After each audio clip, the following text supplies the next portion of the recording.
Hello, and welcome to this third session of our survey of the Old Testament.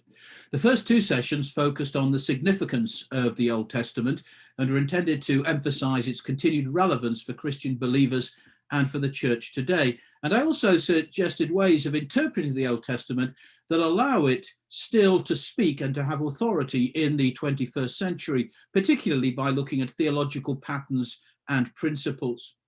Before going on to look in more detail at the books and key themes of the Old Testament, I thought it would be helpful to try to set it within its geographical and historical background. Now, I know that geography and history aren't everyone's cup of tea. However, most of the Old Testament books do have a particular historical and geographical context. And I want to say something, albeit fairly briefly, about that context. So let's think first about the geographical setting of the Old Testament. Now, a map of the ancient Near East, which is often abbreviated to its initials, ANE, shows the strategic importance of the land that is variously referred to as Israel, Palestine, or Canaan. The land of Israel forms a bridge between Africa and Asia. To the east is Mesopotamia, which was the center of some significant empires. It was the home of the Sumerian and Akkadian empires, which predate the biblical narrative, though they had importance in the development of language and literature. The region was also home to the later empires of Assyria, Babylon, and Persia, which did come into direct contact with Israel during the Old Testament period. Further north, between the 16th and 13th centuries BC, were the Hittites, and to the south was Egypt. Now, the land that would become known as Israel was important too, because it was located on the Fertile Crescent. This was a piece of land that followed broadly the courses of the key rivers, the Tigris and the Euphrates, to northern Syria and then dropped down towards Egypt. Below that was desert. And those traveling from Mesopotamia to Egypt and vice versa would stay within the Fertile Crescent. And because there were frequent hostilities between Egypt and Mesopotamia, or between Egypt and the Hittites, what became the land of Israel often found itself in the path of opposing armies. Israel was culturally linked with Mesopotamia and Egypt. Abraham came from Ur, which is probably located deep in Mesopotamia. Let me go back to the map to show where that is. And his first journey to Haran with his father's family, and then after leaving his father's family, his journey to what was then Canaan would have taken him around the Fertile Crescent.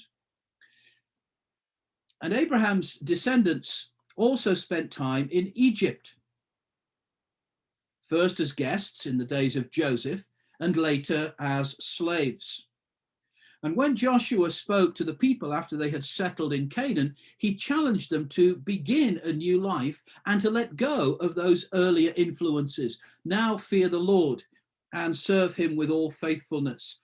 Throw away the gods your forefathers worshipped beyond the Euphrates River and in Egypt, and serve the Lord, Joshua 24:14. That's reading from the New International Version. The text there actually says beyond the river. It doesn't mention the Euphrates, but it almost certainly is a reference to the Euphrates. And beyond the Euphrates is a reference to Mesopotamia.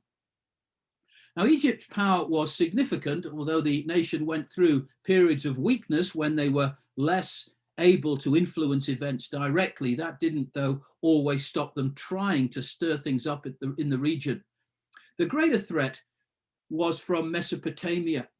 This came first with Assyria, which grew in power during the 9th and 8th centuries BC and reached the height of its empire when it conquered Egypt in around 665 BC. I'll put these dates into context when we look further at Old Testament history. Assyrian power began to wane during the last part of the 7th century BC, and its capital Nineveh fell to the Babylonians in around 612 BC. After the fall of Nineveh, the Babylonian Empire became dominant throughout the ancient Near East until 539 BC, when they were defeated by the Persians under their king Cyrus. Mesopotamian control was finally brought to an end by the Greeks under Alexander the Great in the 4th century BC. Now, the region of Canaan, or Israel itself, also had a distinctive physical geography. As the map here shows, it was relatively long and thin, with hills, plains, and deep valleys that made travel from one part to another difficult. Roads running north-south were relatively few. Those running east-west often involved a significant climb. And that, as I say, made communication between one part of the country and another difficult. And it made it difficult too for the various tribes of Israel to work together and so maintain a sense of national identity. This was significant in the early days of the settlement and during the period of the Judges. And it was important too when the kingdom was divided after the death of Solomon into Israel, or Ephraim, in the north and Judah in the south. We'll say more about that shortly. So let's move on to think about the historical setting of the Old Testament. The Old Testament begins with the creation of the world, and it covers a period possibly to the 2nd century BC. Because the Old Testament writers wrote within a particular historical context, and for the most part addressed issues that were relevant to those who first read or heard the message, it is important, if we're going to understand that message, to note the historical background and to have some sense of its chronology. It probably needs to be said early on that there is some debate about the historical accuracy of parts of the Old Testament, and I'll say more about some of that later. Now, most of the information that we have here is from the Old Testament itself. There are few direct references to what is going on in the Old Testament from outside sources. There are some, and I will mention some of the most important. And there are also indirect references from other documents. For example, we know about customs around the time of Abraham. And for the most part, these things fit well with what the Old Testament says. So let's make a start. In the 17th century, Archbishop Ussher produced a chronology that placed the first day of creation on Sunday, the 23rd of October, 4004 BC. Now, most recent scholars of all theological persuasions probably wouldn't accept that. The whole question of the creation, how it happened, when it happened, how it relates to our modern scientific understanding of the world, these things are quite contentious among different groups of Christians. And the same might be said about the flood and some of the other things that we find, particularly in Genesis 1 to 11. And I want to leave these things for the moment. In my view, it is difficult to set these chapters within a historical time frame. And while they do include some details, they're mainly concerned with broader issues that affect the whole world. But I will come back to these chapters in due course. Now, some would also like to exclude the rest of Genesis and argue that the stories of Abraham, of Isaac, and of Jacob are not historical either. In my view, though, the stories of Abraham and the other patriarchs can be fitted into a historical setting. So, for example, Abraham fits into a setting around 2000 BC. Now, one additional problem with dating is the great ages of the people mentioned in Genesis. In Genesis 1 to 11, particularly before the flood, they are very large. Adam lived to be 930, and Methuselah, the oldest person in the Bible, was 969 when he died. Now, it's difficult to explain these numbers, and I'm not going to try to do that here. After the flood, the numbers are smaller, but they're still larger than we expect today. So, for example, Abraham was 175, Jacob was 147. Later in the Old Testament, they come down to levels that we are more familiar with. But certainly in those earlier parts of the Old Testament, the numbers are higher than we might expect. What I want to do now, though, is to give a brief outline of the Old Testament period. Now, I'm going to be mentioning dates, but while they give an idea of the order of events, they are only approximate, particularly as we go back. The further we go back, the more approximate and inexact they are. Now, the period of the patriarchs, Abraham, Isaac, Jacob, Joseph, runs from around about 2000 to perhaps 1640 BC. Abraham may have set out from Ur just as the dynasty centered on that city was collapsing. Now, this was a time of significant political and social upheaval, and it seems likely that Abraham and his family would have been among many making the same long journey around the Fertile Crescent, looking for somewhere more peaceful to settle. Now, following the biblical account, Israel went into Egypt maybe in around 1660 BC, and they stayed there for around 400 years. This, of course, follows the story of Joseph, who was first sold as a slave and then rose to a very prominent position in Egypt. Egypt was a significant power in the ancient Near East. Its real glory days were perhaps 1,000 years earlier. These were the days of the pyramids and the Sphinx, and later generations often tried to recapture that glory. Nevertheless, for a substantial part of Old Testament history, Egypt was a force to be reckoned with. Now, Israel went into Egypt as honored guests because of Joseph and were given some of the best land to settle in. In due course, though, the Egyptians became afraid of them and made them slaves. The exodus from Egypt under Moses is usually dated around 1260 BC, though some date this much earlier, around 1450 BC. Now, if the later date is correct, and in my view, the balance of opinion points to that, it places the Exodus during the reign of Ramesses II, also sometimes known as Ramesses the Great. Now, the people traveled for 40 years through the desert and arrived in Canaan and began to settle there from around 1220 BC onwards. There is an Egyptian monument called a stele, which is the first place that Israel is mentioned outside of the Old Testament. This describes a victory by Menptah, the son of Ramesses the Great, over Israel in Canaan. The words it has are, Israel lies desolate, its seed is no more. As I say, it points to a victory over Israel.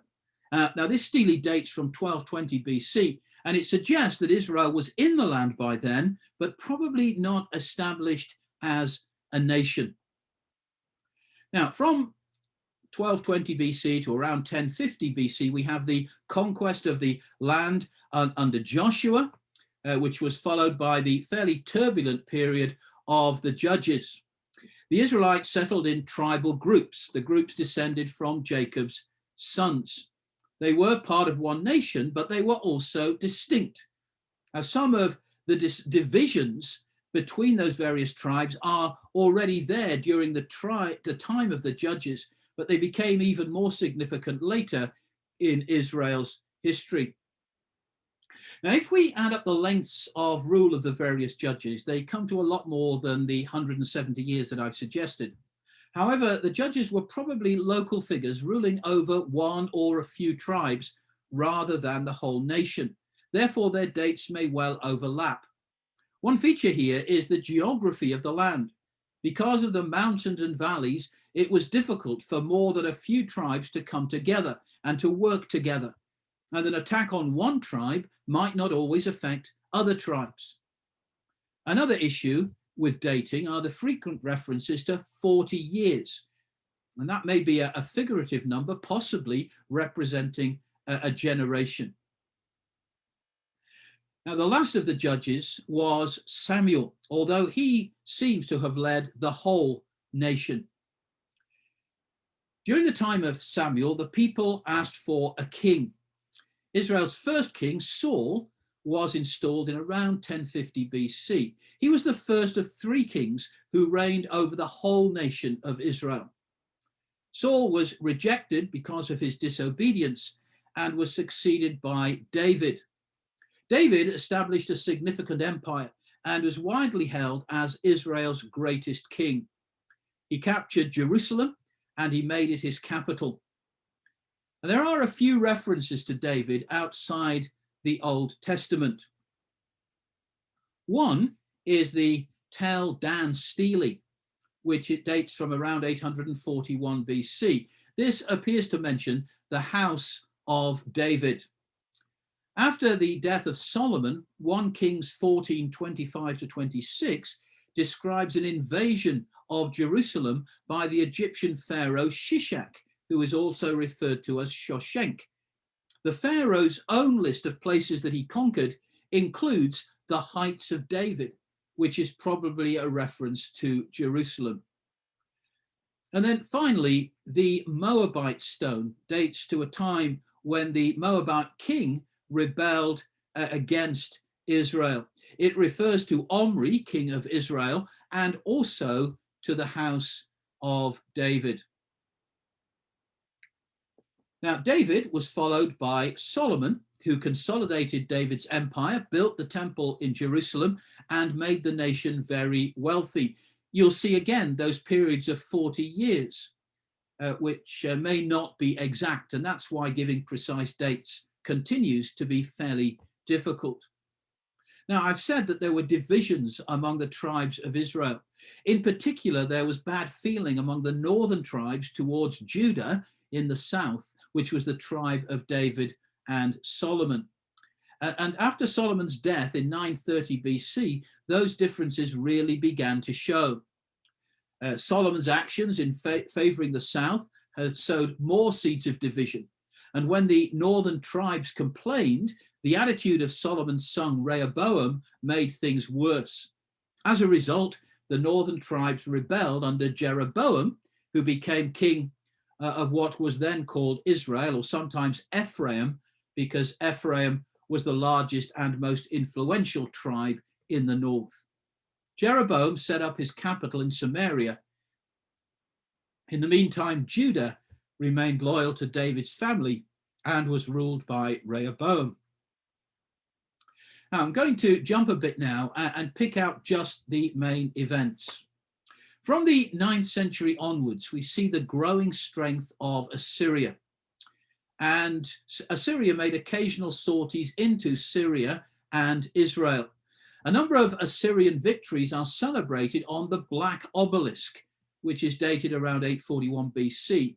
And one panel shows the Israelite king Jehu, or his representative, offering tribute and bowing to the Assyrian king. And you'll see there some of the things that made up that tribute that was brought to the Assyrian king. Now, Assyria emerged as the dominant power in the ancient Near East under Tiglath-Pileser III. That's him there. And the threat to Israel and Judah continued under later Assyrian kings. The prophets Amos and Hosea, both of whom prophesied in the northern kingdom of Israel, and Isaiah, who prophesied in Judah in the south, are dated around the time of the Assyrian threat to Israel and Judah.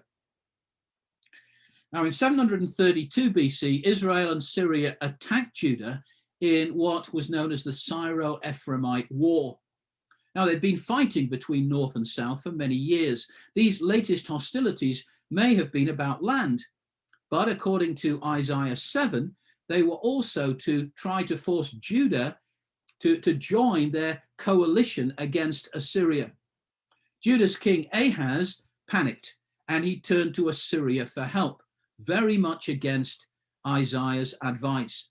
The result was that Israel was defeated and came under Assyrian control, while Judah became an Assyrian vassal in exchange for the support that Assyria gave, owing its loyalty to Assyria and paying tribute to Assyria.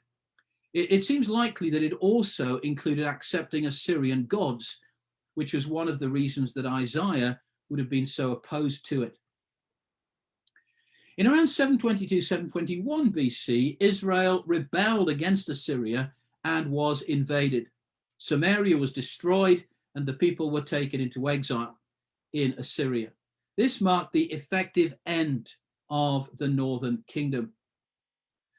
Judah remained an Assyrian vassal, but under a new king, Hezekiah, who succeeded Ahaz, the attitude to Assyria changed. Hezekiah was more godly than Ahaz, and he carried out religious reforms, and that included removing Assyrian gods. That in itself was or could have been seen as an act of rebellion. And a little while later, Hezekiah joined a coalition that actually rebelled against Assyria. Now, in response, the Assyrians, under their king Sennacherib, invaded Judah in 701 BC. Sennacherib destroyed most of Judah's cities, including Lachish, which I'll mention again in a moment, and laid siege to Jerusalem. There is a record of this in Sennacherib's annals, written on the Taylor prism, which is named after the person who discovered it. Hezekiah himself I shut up like a caged bird within Jerusalem, his royal city. The awful splendor of my lordship overwhelmed him. I say 1 Kings 18:14 mentions Lachish as one of the cities captured by Sennacherib. And here are some pictures from the British Museum of reliefs that show the siege of Lachish by the Assyrians as they made their way towards Jerusalem.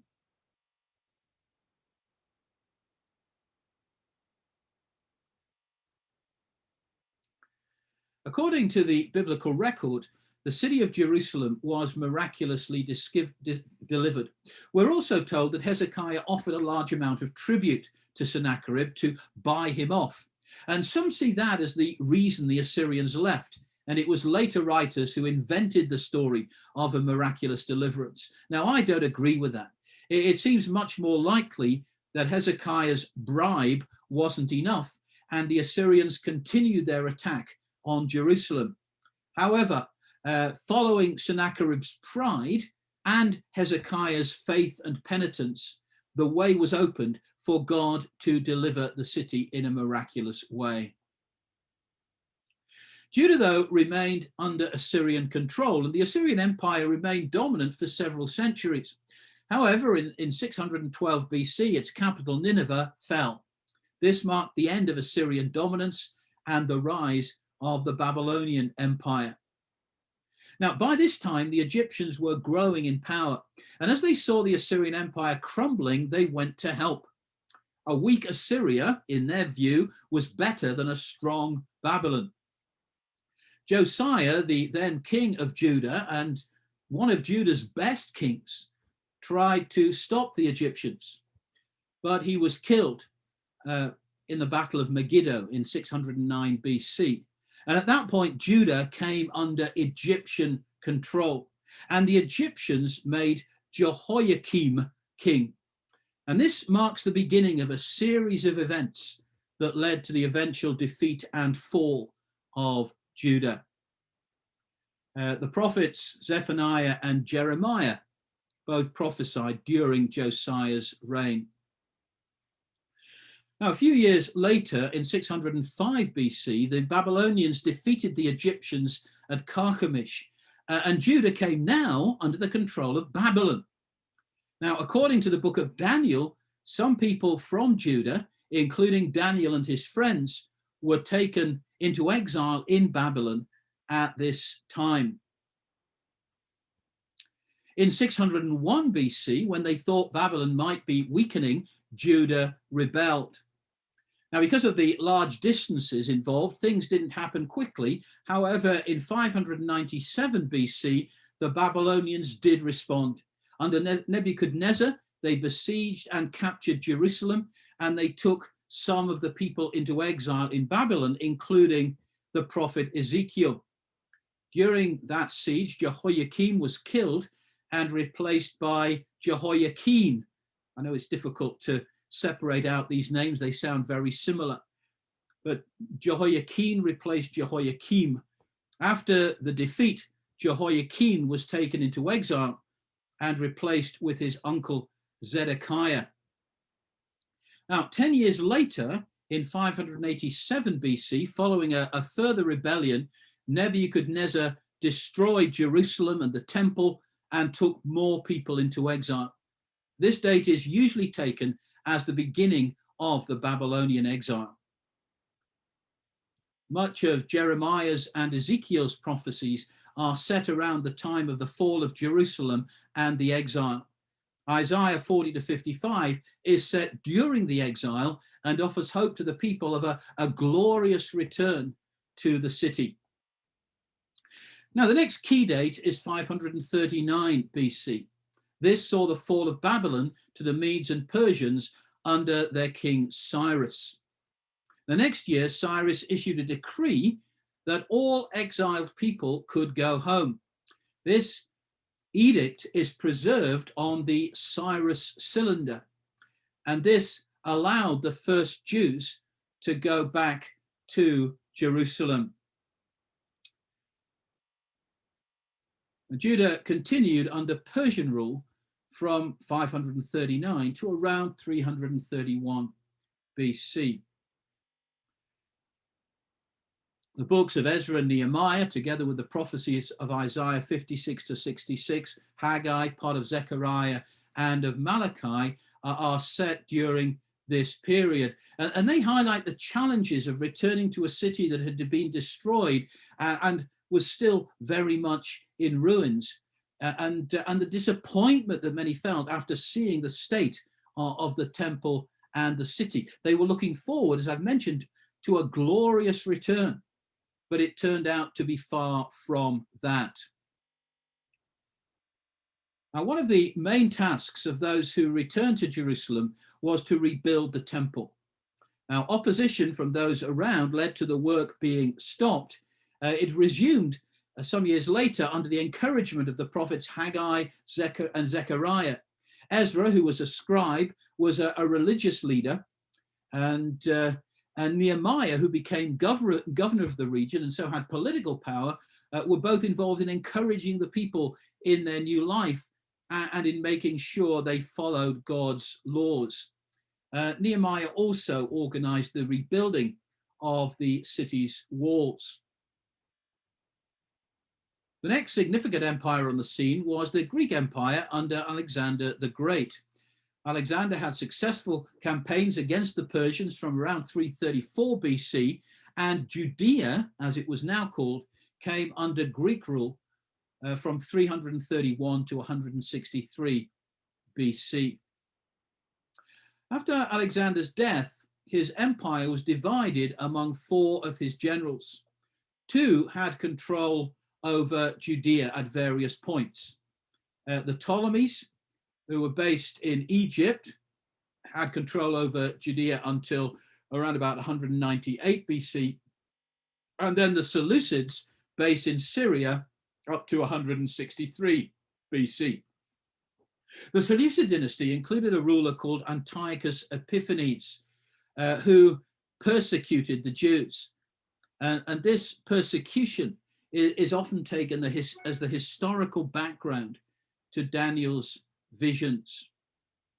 Now, there was resistance to Antiochus by Jews led by a priestly family, the Maccabees. Details of this are in the Apocrypha, in the books of the same name. After Antiochus' death, Judea regained its independence, and that lasted for 100 years before the Romans came in 63 BC, and Judea found itself occupied once again. And that was the situation as we come into the New Testament period. Now, as I've said, history is not everyone's cup of tea. I hope, though, that this sets the Old Testament story in its context. And also it shows how through the years, God has been at work in the history of his people. We'll say more about the theological aspects of that later. For the moment, though, that seems an appropriate place to end. I hope it has been helpful, and I'll be back soon with the next session.